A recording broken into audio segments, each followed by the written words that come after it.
So Terry Rozier was traded from the Charlotte Hornets to the Miami Heat, and in return, the Charlotte Hornets receive a 2027 first rounder as well as Kyle Lowry. Many people figure out why exactly they do this trade because this definitely doesn't seem like a trade that pops out to you at all, right? I mean, what gives, especially when you sit back and you realize that Kyle Lowry this year is on expiring. What exactly does that mean, and what exactly does it mean for Terry Rozier being on the Miami Heat? So first and foremost, we got to talk about finances because I think that's the biggest aspect of this trade is more on the financial aspect of it. Kyle Lowry is on an expiring contract. He is on a $29 million expiring contract. That is essentially going to give them cap relief. You add that as well as a draft pick from an organization that has been, okay, I think Miami is going to be a constant playoff team, but of course it's not going to hurt because you don't know what this team is going to look like in 2027. A couple of things could potentially change, but a draft pick nonetheless for Terry Rozier, who has been pretty good this season, hasn't been the most efficient, but a volume scorer, athletic guard is something that the Miami Heat have been looking for. And if you're Charlotte, you're trying to free up a lot of that money off your books, in particular with Terry Rozier and a potential with Gordon Hayward as well. And you're trying to give yourself a bit more flexibility in upcoming off seasons, and in particular, trying to make room for signing a lot of these young players that you have on your roster. If you look at Charlotte's finances in particular, Miles Bridges is going to come up. Who knows if you're going to pay him? Of course, Brandon Miller's contract extension is going to come up as well. James Bouknight, who you probably don't want on your team anymore. Frank Ntilikina, if you want to keep him. Nick Smith, Mark Williams. So they have a handful of players that they're going to have to sign in the upcoming years. So when you want to sit here and free the cap, bring in some more people, or at least make some flexibilities with the contracts, of course, you're going to go for an expiring contract, in particular from a 29-year-old guard that you probably don't see in your future. So that's pretty self-explanatory. Bringing Kyle Lowry, cap relief. What's going to be more interesting is what do they do with Kyle Lowry? Does he just stay on the team, or do they just buy him out and push him to the side and let him hit the market? A lot of other teams should be in the conversation to pick up Kyle Lowry. Nice veteran guard, savvy player in the postseason, is a solid complementary piece coming off of your bench. I think Milwaukee would love to have someone like him on their roster, especially kind of weathering the storm when Dame or Giannis are off the floor. So I do think Kyle Lowry will have a place in the NBA in this postseason because I do believe a lot of teams are going to be looking for him. Now, I will say this in particular to Charlotte. I'm not 100% sure how they're going to do the finance aspect of it. It will be interesting to see, especially when this LaMelo Ball contract kicks in, because next year it kicks in, how this team moves financially. This is a team that is smaller market, doesn't spend that much money, and they're already prepping themselves for probably one of the largest contracts they've had in quite some time, relatively speaking. So I can see why they're prepping for it and why Terry Rozier didn't,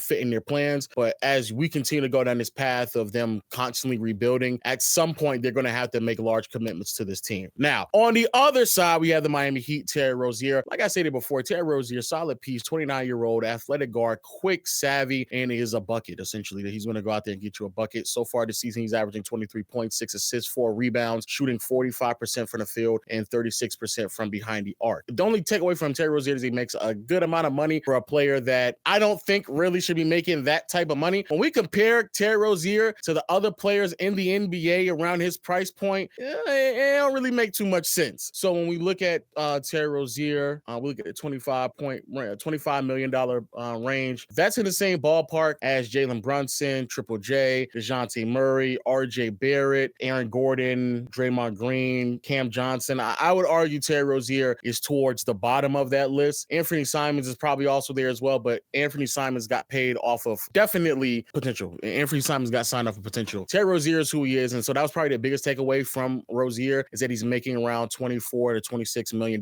in the next 2 to 3 seasons, which is a large chunk of change for a player that doesn't have the most reputable track record of efficient volume scoring. However, if you are Miami, and I think that Miami should feel really good about this, they have a really good track record of getting the most out of young players or getting the most out of players in general. So Terry Rozier, even though he may have shown some signs of efficiency with the Hornets, he's definitely going to look a lot better with the Miami Heat, in my opinion. Defensive-oriented team, has a personnel around him to hide him defensively while also complement his offensive skill set, be a better passer and playmaker than what they've had, and in particular, having a player who can probe and get to the rim, collapse the defense, kick out, something that this team has desperately needed over the past 2 to 3 years because Jimmy Butler can masquerade that at times, but he definitely needs help kind of shouldering the offensive load. Duncan Robinson and Tyler Hero have been great this season, in particular Tyler. He's been putting a lot of pressure on the defenses, but that's more so pertaining to the perimeter. So getting somebody who has the athleticism to get to the rim is really, really great. However, this is much big picture here when it comes to the Miami Heat, because I don't think that this is the final play for them. What I think their final play is to still try to go get Donovan Mitchell. D. Mitch has probably been on their radar for this entire time. But the reason why you trade off Kyle Lowry to go get Terry Rozier and so that you can continue to juggle $25 million on a year-to-year basis. So when it's time to go get D Mitch, you have the contracts and the personnel to go after him without having to give up too much. So they've probably been asking for the price point for D Mitch for the past couple of seasons now, especially since he's been in Cleveland. They haven't been able to match it. They haven't been able to get what they want to get. But now Donovan Mitchell's contract will be expiring next season, making $35 million.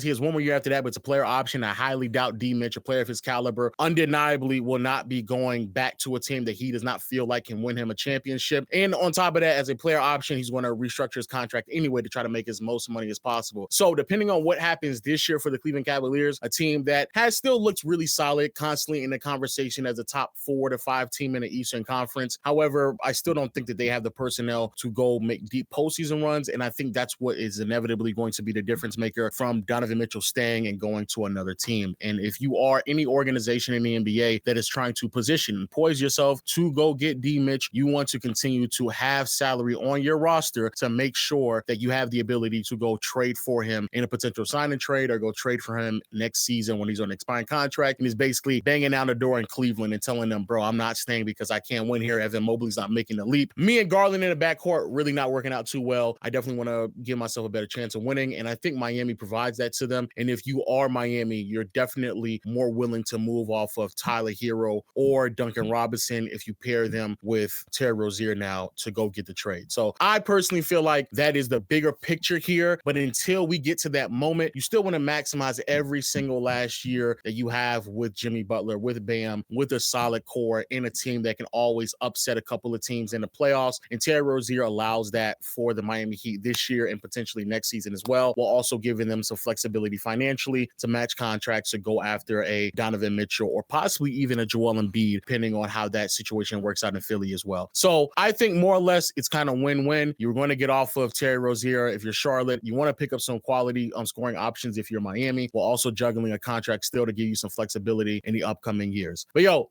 that's really it for me. Let me know y'all thoughts in the comment section below. I believe it's a win-win trade for both teams, and I do believe that Miami is still a little interesting as a team in the postseason with Scary Terry in the postseason. So let me know your thoughts in the comment section below. Hit the subscribe button, notification bell. New channel, man. All the breaking news in the NBA will be uploaded here. And if you want to ever watch this, what I'm doing now live, as I'm stumbling and bumbling, and you see the chat sitting here laughing at me, if you want to see me live, man, click the link in the description down below. I'm live. I'm streaming almost every single day, so check me out over there. And until next time, I'll see you all later. Peace.